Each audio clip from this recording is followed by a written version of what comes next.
And now, welcome back to our primer. Pag-usapan naman natin, Stallion Laguna. Kasama natin yung kanilang coach, of course, si Ernie Nierras. And kasama din natin si Balot, Doctora. We'll start, of course, with you, Coach.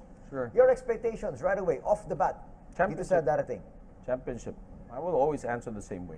I don't think there's any team in this, that's participating that's not going for the championship. I mean, but you're still looking at Global and Ceres as the team to beat.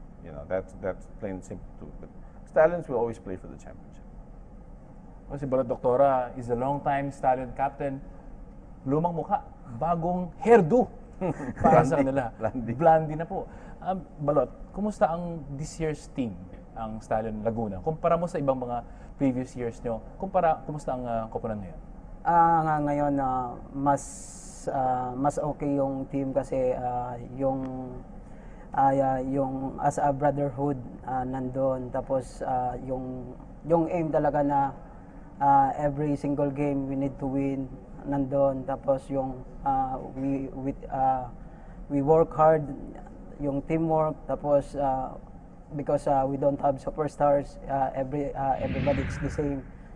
Siguro yun yung ano namin ngayon na kaya naming makuha yung league na yung professional league na championship. Hindi pa si Balot ang superstar sa Na- iyong koponan? Nadagdagan na ng superstar. Ayun.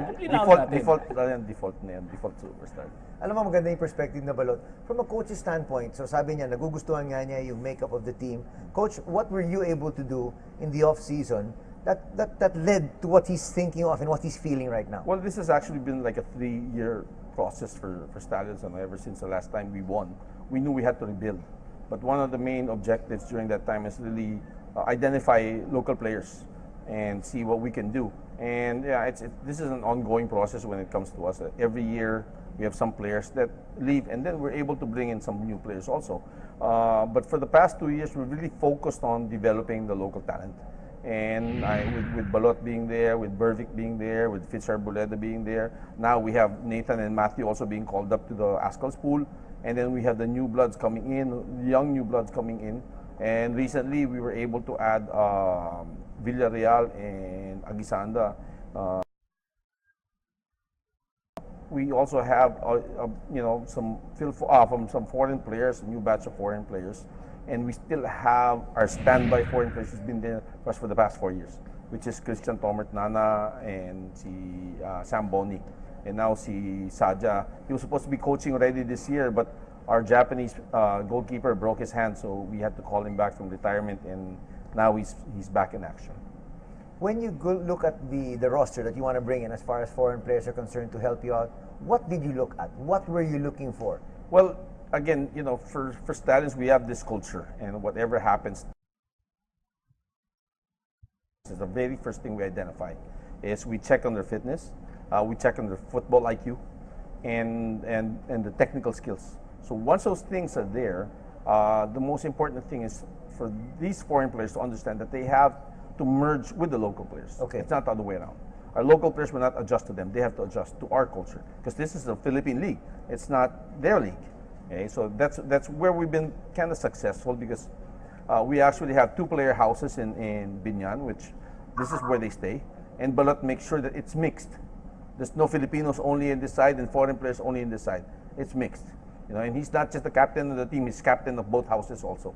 So he makes sure that everybody has, we live harmoniously with each other, even after practice. Malaki pa na responsibilidad ni Balot. Oo. Bilang superstar, bilang captain, kailangan maging kapitan ng dalawang... Taga-bantay ng bahay. Coach and Balot, alam mo, you had a very successful preseason. You had the Stallion Invitational Cup in Binyan. Yes. Would you like to talk more about it? Yeah, we put this cup together really more of helping not just us, but also the other local teams, because we needed something. And then because it's been a while since we played, so we said let's do something and try to see how we can help promote the league. And that's one thing that we wanted to create. That's why I made it so open, where even the participating teams can actually bring in their sponsors. We did live streaming where we'd actually put the sponsors in and everything. So now we came up with a format that we feel we can grow going towards next year. So next year it's going to be a Stallion International Cup. It's still going to be a preseason cup. And you never know. One of the things that we're looking into is doing a preseason all-Filipino Cup. So this is something that we'll keep on exploring. And like you said, it was a good gauge for us because we played against the best teams in the PFL, and we were able to do well. We just really had to work hard to make sure that we won our first Invitational Cup. Right. Diba? And we were successful in doing that, so I'm really happy. Balot yung experience na gano'n, katulad nung binabanggit nga, yung event na yon, nakakatulong di ba sa mga players? Malaking tulong sa amin yan kasi for example, yung tournament ng PFL, malayo pa.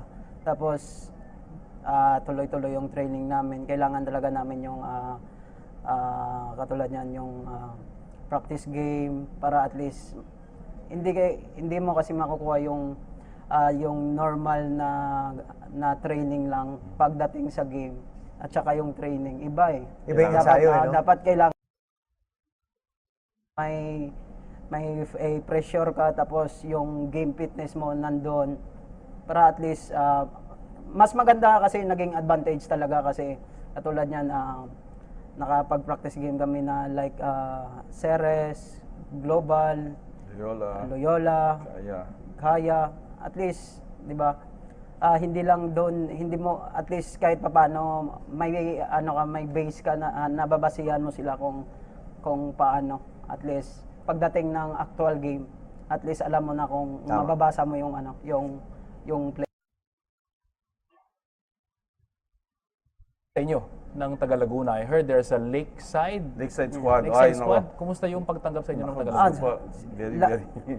Yung pagtanggap sa amin sobrang overwhelmed talaga yung ginawa nila kasi lahat ng mga event namin nandun sila kahit kahit walang sinasabi si Coach Ernie, gumagawa sila ng katulad niyan yung cheering na tayo, yung sa cheering, ginagawa nila lahat. Naghahanda na sila ngayon, ha? Naghahanda na sila. Kahit nung hindi pa Unannounced, hindi ka namin na hindi sa pa practice sinasabi. game. Alam nila lahat. And nila as na- players, kumusta yun? Anong Siyempre, pakiramdam mo? kung ikaw yung player, siyempre, Gaganahan ka. gaganahan ka, especially pag yung game nandun sa home court mo, advantage na yun eh. Kasi mahal ka ng mga fans, mahal ka ng tao nandun, at least ibigay mo naman yung lahat ng makakaya mo para maibalik mo sa kanila. Pero alam mo, At saka Balot, may mapapasaya. flip side nga yun. Sinasabi nila na nandun sila, sinusuportahan kayo, pero may pressure din nyo eh. Kasi syempre, ayaw mo naman na masayang lahat ng mga cheer nila, ayaw mo naman masayang lahat ng suporta nila. Kaya nga, pag game, buhos ka lahat, ibigay mo lahat kung hanggang saan yung mo, basta at least mabalik mo sa kanila na ito yung ginagawa nila, di ba? At least magiging masaya lahat. Any more questions? Well, before we let you guys go, final thoughts. Ano yung ikaw, sabi mo talagang championship ang habol mo. Yes. Balot, ikaw, yun di ba yung habol mo? Yes. Championship or nothing? No, championship, always championship. Okay, final thoughts, Ernie, before we let you guys go? This is a new league, and like you said, this is something that's good for us because the reception we've been getting, not only to the fans but also to the local government, has been overwhelming. I mean, we've been training in this pitch since last year. So since last year, we already had a stadium that eventually would be playing in this year. So ganun kalakas yung support ng local government. You've been able to do the PFL commercial already in the pitch. Hindi pa nga tapos eh. Pero we're doing a lot. Wala akong na-experience na problema in working with them. Lahat nila ng hingi namin, nakakahiya na nga kasi hindi sila hindi. Even our football festival, even the preseason cup, and all these things that we're doing, the local government, from the congresswoman, the mayor, vice mayor, everybody there has been very helpful. So now it's our turn to give back to the fans, and we're doing that through our academy. We actually have scholars from Binyan in our academy. So hopefully this will be something that we will grow some more. This is the first year of our academy also. Okay, so now we have at least 3 venues for the academies. Yeah, so, and now finally we're getting also sponsorships. You might be surprised in the very future that there will be a Vespa motorcycle that's a Stallion model. Wow. We're talking to Motori Moderni right now. Raul Iliana is the distributor in Laguna, and he approached us. He's from Binyan also, and he said, "Coach, can we do a partnership together?" And yesterday when we were talking, he said, you know, I really like what I'm hearing. I want to do a Vespa Stallion model. Mabilis siguro ang takbo. Oo. I'm sure malakas tumakbo yun. 4 horsepower. Well, gentlemen, thank you very much. Nakita niyo naman po, napakarami pa po pwede nating asahan dito sa darating na liga. We're gonna take a break. When we come back, still more sa ating program.